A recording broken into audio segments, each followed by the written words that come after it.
अरे बच्चों, आप सभी का हमारे चैनल पे बहुत बहुत स्वागत है। जितने भी विद्यार्थी क्लास 10th में हैं और इस बार 2026 बोर्ड परीक्षा में 21 फरवरी को गृह विज्ञान का पेपर देने वाले हैं, उनके लिए मेरे प्यारे बच्चों गृह विज्ञान का एक 100% वायरल पेपर लेकर के हाजिर हो चुका हूं। और साथियों, आज के इस वीडियो के माध्यम से आप सभी का गृह विज्ञान वाले पेपर में 70 में 70 मार्क्स पक्का हो जाएगा। क्योंकि साथियों, आज के इस वीडियो के माध्यम से हम सभी इस पूरे वायरल पेपर का सलूशन, वो भी बोर्ड एग्जाम की कॉपी पर समझने वाले हैं। तो साथियों, आज के इस वीडियो के माध्यम से पूरा पेपर लीक करने वाला हूं। आप सभी पेपर का यहाँ पे कोड देख सकते हैं, 823 IF करके दिया गया है। एकदम हर सेंटर पे और हर डिस्ट्रिक्ट में यही कोड छप करके आने वाला है। और साथियों, आज के इस वीडियो के माध्यम से मैं पूरा तरीका बताने वाला हूं कि अब की बार 2026 बोर्ड परीक्षा में 21 फरवरी को गृह विज्ञान की कॉपी का सलूशन कैसे करना है, टॉपर कॉपी कैसे लिखते हैं, किस तरीके से आप सभी को सारा क्वेश्चन एकदम अच्छे तरीके से अटेम्प्ट करना होगा, एकदम सही तरीके से बताने वाला हूं, जो कि बोर्ड एग्जाम के पेपर में आप सभी को एकदम सही तरीका से जा करके कॉपी का सलूशन करना होगा। तो साथियों, अब की बार 2026 बोर्ड परीक्षा में गृह विज्ञान कॉपी का फ्रंट पेज कैसे भरना है, ये भी मैं आप सभी को अंत में बताने वाला हूं। तो बिल्कुल एकदम ऐसा ही पेपर छप करके आएगा। और जैसे ही प्यारे बच्चों ये पेपर आपके हाथों में आएगा, सबसे पहले यहाँ पर अपना अनुक्रमांक मतलब कि रोल नंबर और यहाँ पर अपना नाम एकदम अच्छे तरीके से भर देना होगा। अब साथियों, पेपर रहेगा 70 नंबर का और समय रहेंगे 3 घंटे 15 मिनट। यहाँ पर एक नोट लिखा गया है कि प्रारंभ के 15 मिनट परीक्षार्थियों को प्रश्न पत्र पढ़ने के लिए निर्धारित है। मतलब कि स्टार्टिंग में ये जो समय मिल रहा है 15 मिनट में पूरा पेपर को पढ़ना है और बाकी 3 घंटा में पूरा पेपर को सॉल्व करना है, ठीक ना। निर्देश बोल रहा है कि सभी प्रश्न हल करना अनिवार्य है, एक भी क्वेश्चन को छोड़ना नहीं है वरना मार्क्स कट जाएगा। अब ये जो भैया पेपर होगा 2 खंडों में डिवाइड होगा, एक तो खंड अ और दूसरा आप सभी का खंड ब होगा, ठीक ना। जिसमें खंड अ में 1 अंक के 20 बहुविकल्पी प्रश्न होंगे, जिनका उत्तर ओएमआर आंसर शीट पर देना होगा और ब्लू या ब्लैक पेन से भरना होगा और किसी भी प्रकार के इरेजर का या व्हाइटनर का इस्तेमाल बिल्कुल भी नहीं करना है वरना मार्क्स कट जाएंगे। अब साथियों, बात करेंगे सबसे पहले खंड अ, ठीक ना। सबसे पहले हम यहाँ पे सेक्शन ए को सॉल्व करेंगे, जिसमें 20 नंबर के 20 बहुविकल्पी क्वेश्चन यहाँ से पूछे जाएंगे। अब एक एक क्वेश्चन को एकदम अच्छे तरीके से तैयार करके चले जाते हैं तो बोर्ड एग्जाम के पेपर में 95% मार्क्स आप गारंटी के साथ लेकर के आओगे, इस बात की पूरी गारंटी है। आइए बच्चों, सबसे पहला क्वेश्चन क्या पूछा गया है, कौन सा बजट का अनिवार्य भाग नहीं है, ठीक ना। भोजन, शिक्षा, फैशन या आवास। अब 4 ऑप्शन दिया गया है। ऐसा ऑप्शन बताना है जो कि बजट का अनिवार्य भाग नहीं होता है। हम बजट जब बनाते हैं तब उसको नहीं लेते हैं। तो भैया सबसे प्राथमिक चीज होती है भोजन, उसके बाद शिक्षा और आवास से भी हम क्या करते हैं, बजट बनाते हैं। लेकिन फैशन करने के लिए हमारे बजट में इसकी कोई मत नहीं होती है। मतलब कि तीसरा वाला ऑप्शन बिल्कुल यहाँ पे करेक्ट आंसर हो जाएगा। समझ गए ना। इसी तरीके से अगला क्वेश्चन दिया गया है कि ध्वनि प्रदूषण को किसमें मापा जाता है, ओम, डेसिबल, जूल या एम्पियर। आप किस में मापा जाता है, आप कमेंट करके बता सकते हैं। डेसिबल में मापा जाता है ध्वनि प्रदूषण को। समझ गए ना। चलिए, अगला क्वेश्चन पूछा गया है कि अत्यधिक वमन और अतिसार के कारण कौन सा रोग होता है, क्षय रोग, मोटापा, मलेरिया या निर्जलीकरण। तो अत्यधिक वमन का मतलब होता है उल्टी आना, या अतिसार मतलब क्या होता है, दस्त होना, ठीक ना।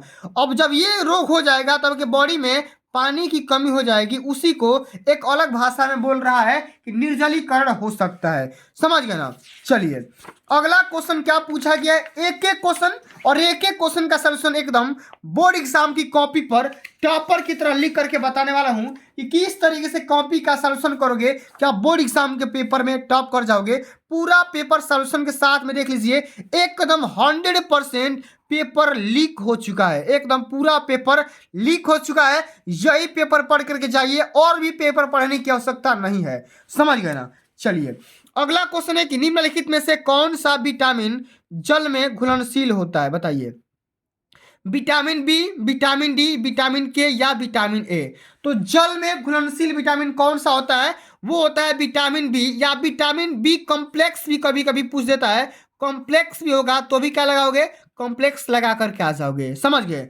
चलिए, अगला हमारा क्वेश्चन ये पूछा गया है कि अशुद्ध जल के सेवन से कौन सा रोग होता है, चेचक, खसरा, हैजा या मलेरिया। अब आप ही लोग जल्दी से कमेंट करके बता दीजिए कि अशुद्ध जल के सेवन से कौन सा रोग होता है। वो भैया हो जाएगा हैजा नामक रोग। तीसरा वाला ऑप्शन यहाँ पे बिल्कुल करेक्ट आंसर हो जाएगा, समझ गए ना। चलिए, इसी तरीके से आगे भी देख लेते हैं। अगला क्वेश्चन हमारा बोल रहा है कि अशुद्ध जल के सेवन से क्या होता है, ठीक ना, सेम टू सेम, लेकिन ये क्वेश्चन थोड़ा सा बदला हुआ है कि अशुद्ध जल होता है, क्या होता है, किस प्रकार का होता है, पारदर्शी होता है, अपारदर्शी होता है, अर्ध पारदर्शी होता है, कि इनमें से कोई नहीं होता है। आप लोग बताइए कि शुद्ध जल का नेचर कैसा होता है भाई, पारदर्शी होता है, बिल्कुल एकदम ट्रांसपेरेंट टाइप का होता है। ये बात आप सभी लोग को बात अच्छे से पता होना चाहिए, समझ गए ना। चलिए, अगला हमारा क्वेश्चन क्या बोल रहा है कि बीसीजी का टीका किस रोग से सुरक्षा प्रदान करता है।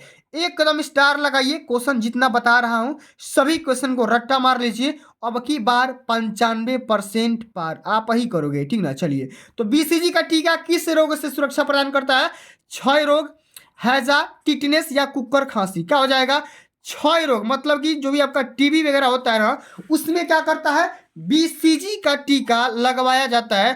पहला ऑप्शन यहाँ पे बिल्कुल राइट आंसर हो जाएगा, समझ गए ना। चलिए, अगला क्वेश्चन क्या पूछा गया है कि आदर्श बजट माना जाता है घाटे के बजट को, संतुलित बजट को, बचत के बजट को या दैनिक बजट को। तो भैया आदर्श बजट किसको मानते हैं, संतुलित बजट को। किसको मानेंगे, संतुलित बजट को हम क्या बोलेंगे, आइडियल बजट, मतलब कि आदर्श बजट मानेंगे। यहाँ पर सेकंड वाला ऑप्शन एक कदम करेक्ट आंसर हो जाएगा। जितना क्वेश्चन बता रहा हूं सारे क्वेश्चन इंपॉर्टेंट है, सभी क्वेश्चन को एकदम स्टार लगा लीजिए। मोस्ट मोस्ट इंपॉर्टेंट ये क्वेश्चन है, समझ गए ना। चलिए, अगला हमारा न्यूमेरिकल क्वेश्चन है, कह रहा है कि 1 ग्राम चीनी का मूल्य 35 रुपया है, तो 5 किलोग्राम चीनी का मूल्य कितना होगा, आप ही लोग बताइए, ठीक ना।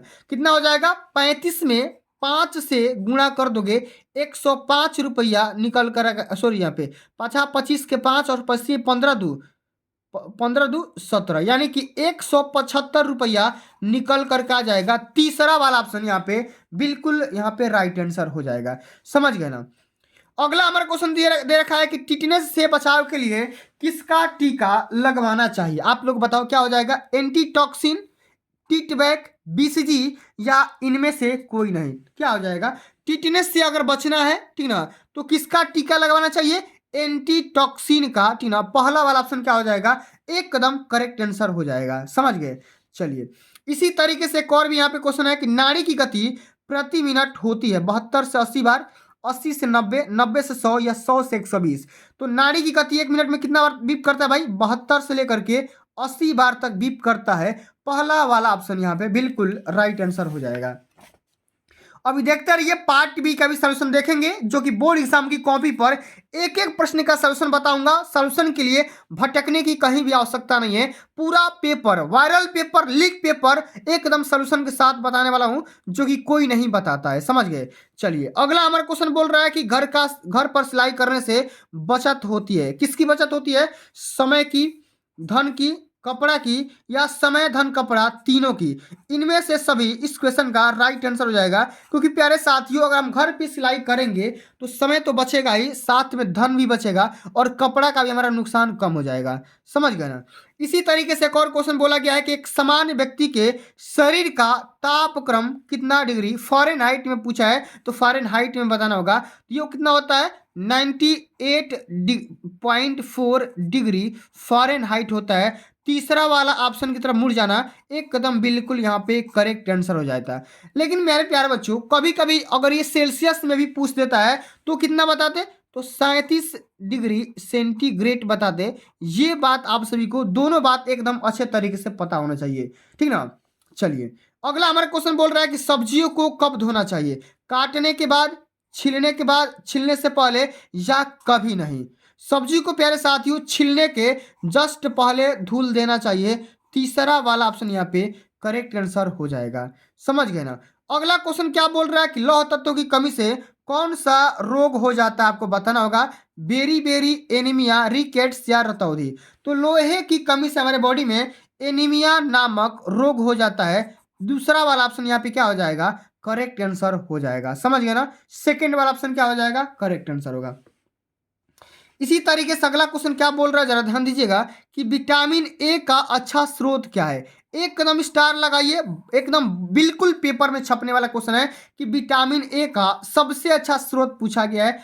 हरी सब्जियां, दालें, दूध या खट्टे पदार्थों में या खट्टे फलों में। तो विटामिन ए कहाँ पर पाया जाता है, वो पाया जाता है सब्जियों में। और किस प्रकार की सब्जी में, हरी, एकदम हरी भरी सब्जियां में विटामिन ए पाया जाता है। समझ गए ना। अगला क्वेश्चन क्या बोल रहा है, जरा ध्यान दीजिएगा कि वायु के द्वारा फैलने वाला रोग है हैजा, प्लेग, चेचक या रिकेट्स। तो क्या हो जाएगा, हवा के माध्यम से चेचक नामक रोग फैलता है। तीसरा ऑप्शन यहाँ पे बिल्कुल राइट आंसर हो जाएगा। समझ गया ना। एक एक क्वेश्चन इंपॉर्टेंट है, सभी क्वेश्चन को अच्छे से तैयार कर लीजिए। बोर्ड में एक कदम 95% का टारगेट है, कई बार बता रखा है, ठीक ना। 95% अब की बार पाना है, समझ गए ना। चलिए अगला क्वेश्चन बोल रहा है कि नियासिन का स्रोत क्या है, दाल, नट्स, चावल या इनमें से सभी।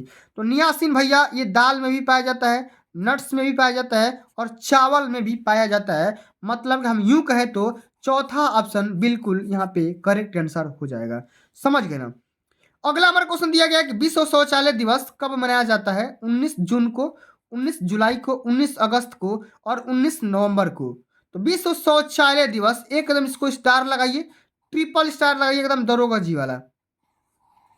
पेपर में आने का सबसे ज्यादा संभावना है, ये क्वेश्चन आ सकता है कि विश्व शौचालय दिवस कब मनाया जाता है। तो 19 नवंबर को, ये तिथि याद रखना, 19 नवंबर को कौन सा दिवस मनाया जाता है, तो विश्व शौचालय दिवस मनाया जाता है।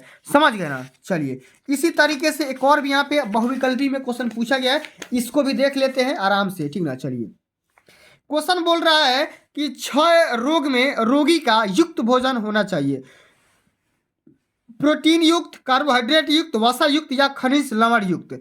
तो क्षय रोग से जो भी इंसान ग्रसित होता है उसके भोजन में प्रोटीन की मात्रा सबसे अधिक होनी चाहिए। मतलब कि प्रोटीन की मात्रा सबसे ज्यादा मात्रा में होनी चाहिए। हम यूं कहें तो साथियों प्रचुर मात्रा में होनी चाहिए, ठीक ना। प्रचुर मात्रा में होनी चाहिए, ठीक ना, ताकि उसको आराम से एकदम स्वास्थ्य अच्छा रहे, ठीक ना। तो इस प्रकार से हमने पूरा 20 में 20 क्वेश्चन यहाँ से बता दिया। आपको भी सारा क्वेश्चन एकदम अच्छे से तैयार करके चले जाना है, बोर्ड एग्जाम के पेपर में एकदम धुआं धुआं कर जाना है। समझ गए। अब साथियों जो हमारा अगला सेक्शन आता है ना, ये खंड ब, ये बोर्ड एग्जाम के पेपर में हर साल 50 नंबर का पूछा जाता है। तो 50 नंबर यहाँ से, 20 नंबर बहुविकल्पी से और साथियों 30 नंबर आप सभी को प्रैक्टिकल से एडिशनल में मिल जाएंगे। उसके लिए आप सभी को परेशान बिल्कुल भी नहीं होना है, ठीक है ना। आपको 70 नंबर की तैयारी करनी है और आज होगा 70 में 70 नंबर की फुल तैयारी, ठीक ना। चलिए बात करेंगे जो भी हमारा निर्देश दिया गया है कि प्रश्न संख्या 21 से लेकर के 26 तक अति लघु उत्तरीय प्रश्न दिए गए हैं और प्रत्येक प्रश्न का उत्तर अधिकतम 25 शब्दों में देना होगा, लिखना होगा। चलिए कैसे करेंगे। 21 नंबर क्वेश्चन क्या बोल रहा है कि पासबुक तथा चेकबुक में अंतर स्पष्ट कीजिए। अब ये क्वेश्चन प्यारे बच्चों 2 नंबर का पूछा गया है, कैसे लिखेंगे कि आपका एक भी नंबर ना कटे, ठीक ना। चलिए आपको इसी तरीके से बोर्ड एग्जाम में टॉपर के जैसा कॉपी लिखोगे पूरा नंबर मिलेगा, एक भी आपका नंबर नहीं कटेगा मेरे प्यारे साथियों। चलो बात करेंगे खंड ब, लिख देंगे यहाँ पर ब्लैक पेन से, वर्णात्मक प्रश्न, अति लघु उत्तरीय प्रश्न है जो कि हमारे इस सेक्शन से लिया गया है और प्रश्नोत्तर संख्या 21 यहाँ पे हेडिंग लगा देंगे।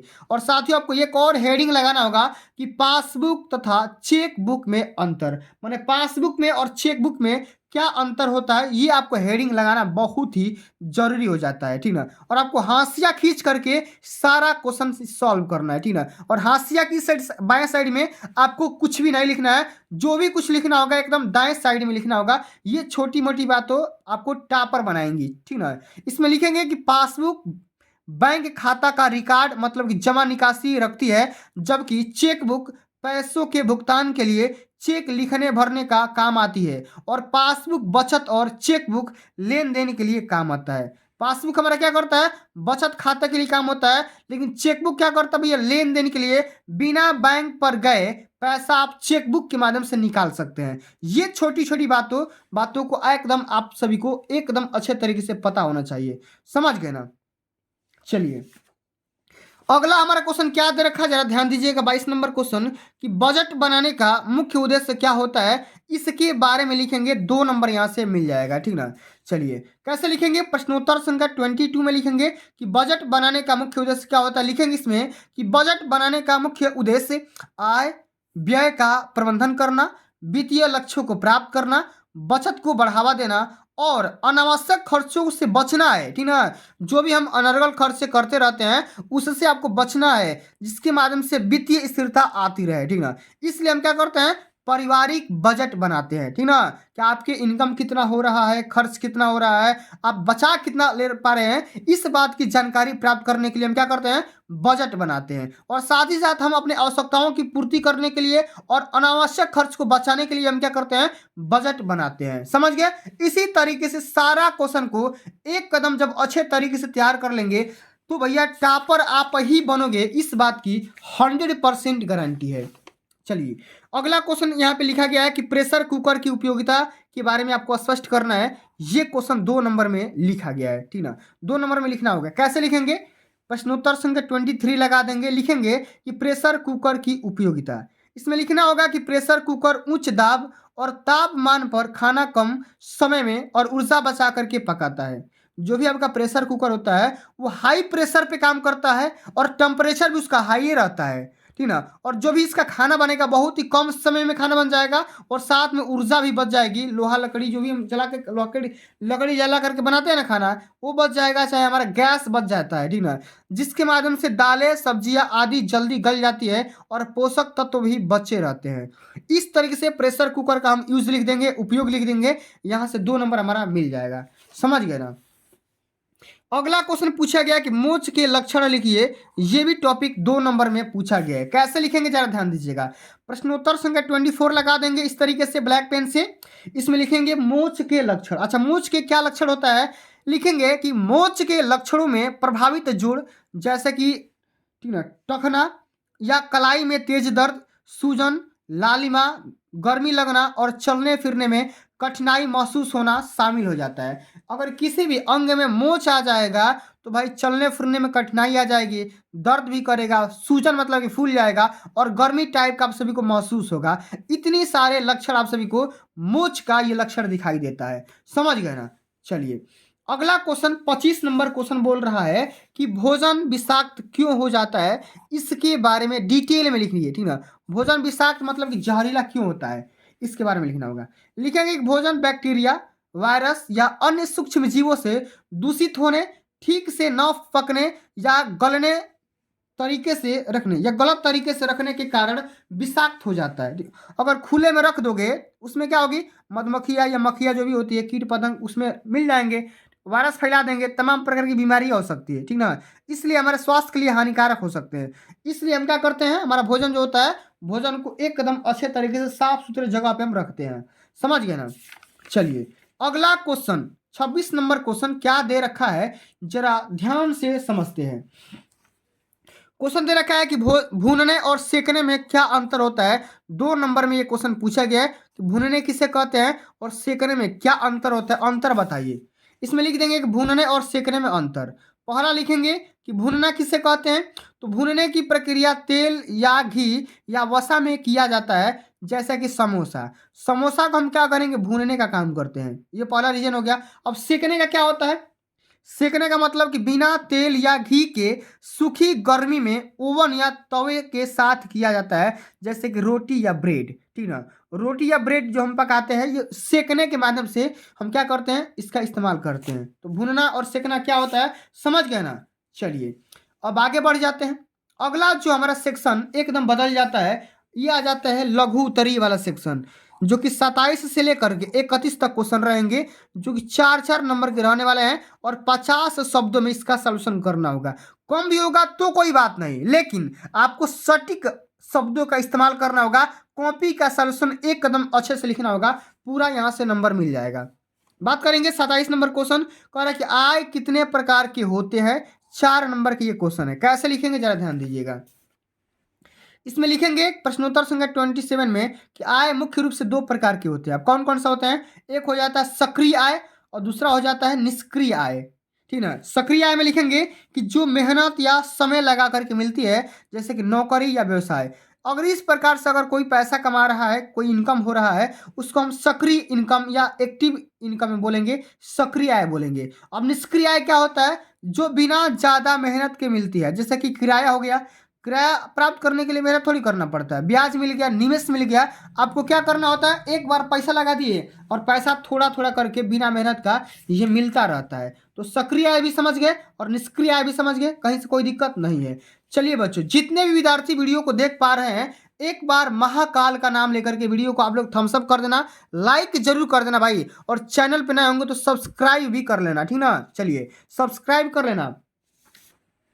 चलिए अगला हमारा क्वेश्चन दिया गया 28 नंबर कि प्राकृतिक जल के विभिन्न स्रोत लिखिए। जल कहाँ कहाँ से प्राप्त होता है, इसके बारे में लिखेंगे। 4 नंबर यहाँ से मिल जाएगा। इसमें लिखेंगे प्रश्नोत्तर संख्या 28 में कि प्राकृतिक जल के मुख्य स्रोत जैसे कि नदियाँ, झीलें, झरने, तालाब, कुएं, भूमिगत जल जैसे कि नलकूप हो गया, वर्षा का जल और महासागर है, जो कि पीने, सिंचाई करने और अन्य उपयोग के लिए महत्वपूर्ण होता है। ठीक है, आराम आराम से लिख देंगे, कहीं से कोई दिक्कत नहीं आएगा। एकदम सटीक शब्दों का इस्तेमाल करेंगे, सटीक तरीके से कॉपी का सॉल्यूशन करेंगे, पूरा यहीं से टॉपर बनते हैं। ठीक ना। पिछली बार भी 93 नंबर, 95 नंबर लोग लाए थे लड़के। अगला एक क्वेश्चन कि सब्जियों को काटने से पहले क्यों धोते हैं, इसके पीछे का लॉजिक क्या है, रीजन क्या है। चलिए इसमें लिख देंगे प्रश्नोत्तर संख्या 29 में कि सब्जियों को काटने से पहले धोने से उसकी सतह पर लगी मिट्टी, धूल, कीटनाशक, बैक्टीरिया और अन्य गंदगी हट जाती है, जिसके माध्यम से भोजन स्वच्छ और सुरक्षित बना रहता है। ये आपका एक मेन सटीक कारण लिखेंगे ना तो पूरा नंबर मिल जाएगा, कहीं से कोई दिक्कत नहीं आएगा। अगला हमारा क्वेश्चन साथियों पूछा गया है कि सिलाई किट किसे कहते हैं या इसका लाभ क्या होता है। सिलाई किट बनाने का लाभ के बारे में लिखिए, क्यों बनाते हैं। चलिए लिख देंगे कि सिलाई किट बनाने से छोटे मोटे कपड़ों के फटे हुए या खराब हुए हिस्सों को तुरंत ठीक किया जा सकता है, जैसे कि बटन लगाना। ठीक ना, इसलिए हम क्या करते हैं, सिलाई किट बनाते हैं। ठीक ना। चलिए एक और भी यहाँ पर क्वेश्चन पूछा गया है, 31 नंबर क्वेश्चन है, ध्यान दीजिएगा। कह रहा है बहुत ही सिंपल सा क्वेश्चन है, कह रहा है कि 1 मीटर कपड़े का दाम 56 रुपया है, तो 1.5 मीटर मैंने 1.5 मीटर कपड़े का दाम बताइए। अब इस क्वेश्चन का सलूशन कैसे करेंगे, एकदम 2 लाइन का है और यहाँ से 4 नंबर मिलेंगे, देख रहे हो ना।